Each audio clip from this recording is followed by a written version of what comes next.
Premanisme ormas bukan lagi sekadar isu kecil, tapi ancaman nyata bagi masa depan investasi di Indonesia. BYD, raksasa mobil listrik asal Tiongkok, siap menggelontorkan triliunan rupiah untuk membangun pabrik di Subang. Tapi, apakah mereka benar-benar bisa beroperasi dengan lancar? Atau justru bernasib sama seperti banyak investor lain yang akhirnya hengkang karena tekanan preman berkedok ormas? Dari pungutan liar, intervensi tenaga kerja, hingga sabotase proyek, inilah realitas kelam yang membuat investor asing berpikir ulang. Apakah pemerintah bisa mengatasi ini? Simak kisah penuh intriknya sampai tuntas.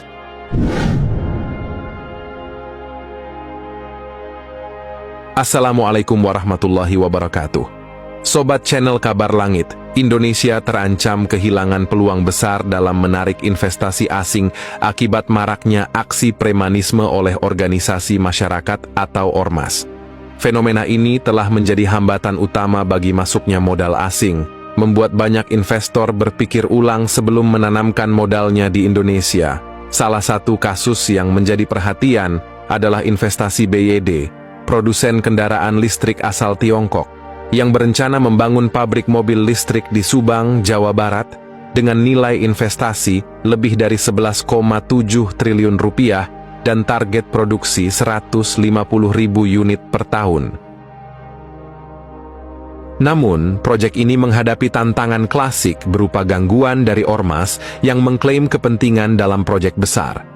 Intervensi kelompok ini, yang sering meminta jatah atas investasi besar, menimbulkan kekhawatiran di kalangan investor.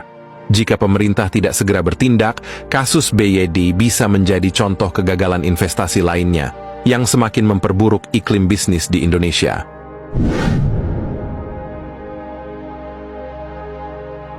Kasus BYD bukanlah yang pertama. Sejumlah investasi besar dari banyak negara sebelumnya telah mengalami kegagalan atau bahkan hengkang dari Indonesia akibat tekanan ormas dan kelompok kepentingan yang merugikan. Di sektor pertambangan, perusahaan tambang nikel dari Tiongkok dan Jepang terpaksa menerima tenaga kerja yang tidak kompeten, serta menggunakan jasa logistik dan keamanan yang dikuasai kelompok tertentu tanpa izin resmi. Kondisi ini menyebabkan operasional terganggu, produksi tidak efisien, dan biaya membengkak.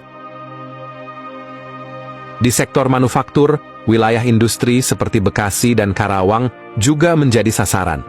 Beberapa perusahaan Jepang dan Korea menghadapi tekanan besar dari kelompok yang meminta jatah proyek pembangunan, mulai dari pekerjaan hingga kontrol pengelolaan limbah dan logistik. Akibatnya, banyak perusahaan memilih hengkang dan memindahkan investasinya ke Thailand yang menawarkan lingkungan bisnis lebih stabil. Di Batam, perusahaan elektronik dari Eropa dan Amerika Serikat mengalami tekanan serupa. Mereka dipaksa bekerja sama dengan perusahaan lokal milik ormas tertentu, meskipun tidak memiliki kapabilitas yang memadai. Ketika menolak, mereka menghadapi intimidasi seperti pemblokiran akses pabrik dan sabotase operasional. Akibatnya, beberapa perusahaan akhirnya menutup pabrik dan mengalihkan investasi ke Vietnam, menunjukkan bahwa premanisme ormas telah menjadi masalah sistemik yang merugikan industri nasional dan daya saing Indonesia.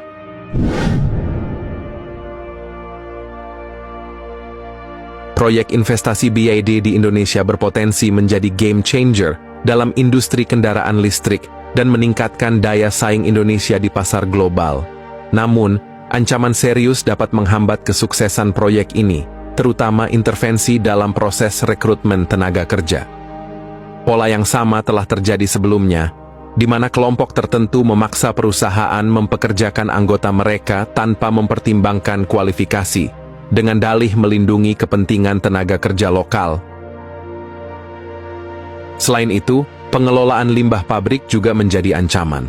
Banyak kawasan industri di Indonesia menghadapi perebutan hak pengelolaan limbah oleh kelompok yang mengklaim hak eksklusif.